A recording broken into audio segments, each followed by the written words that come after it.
And check out this seemingly well-worn Pacific Island War Club. It's of a specific type that I hadn't held before, so it's neat to handle one.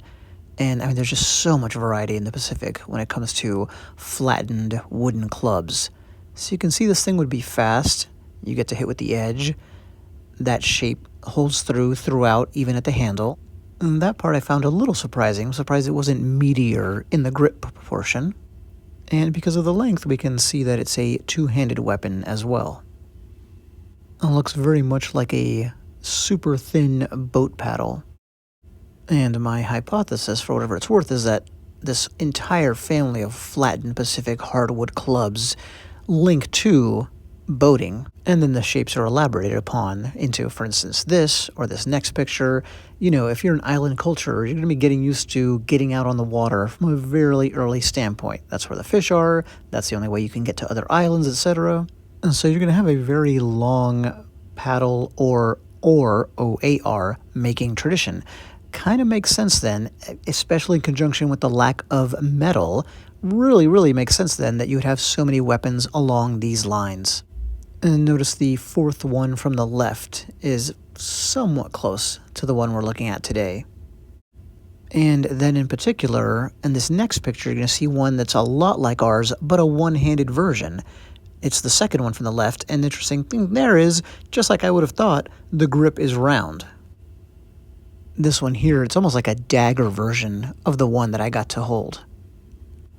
Another difference is that it definitely has more of a point, and that makes sense because with this, swinging is only going to be so effective. I mean, it could work, but you're going to want to emphasize thrusting, whereas with the two-handed model, the swing is going to generate a ton of power. Here are some more examples. One on the right is a lot like ours.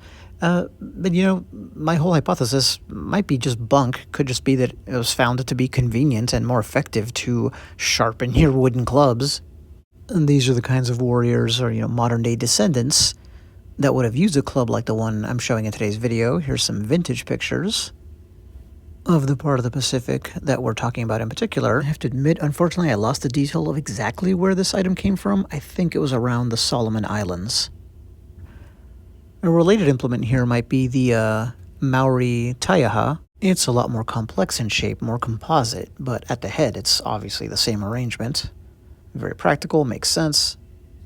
And this is a picture from one of my videos, one of the multiple times actually that I've gotten to hold a vintage one. And from a martial arts perspective, the thing I actually train with that's somewhat like all of these is the Okinawan Iku. E-K-U, basically a paddle. And that's me, and that's also one of my videos with a point about the fighting aspects and how they might be related to the rowing motion of a boatman.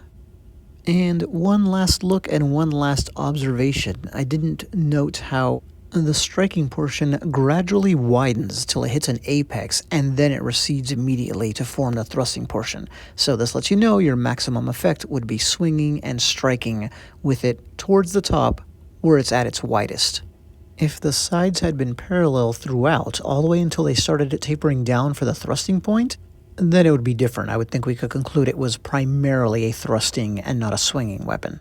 And quick recap, what's pretty unique about this one, it seems, even amongst sister weapons from the same part of the world, etc., is how it has that flattened cross-section all the way throughout, including where you grab onto it. Not the common way of shaping one of these, it seems. Thanks.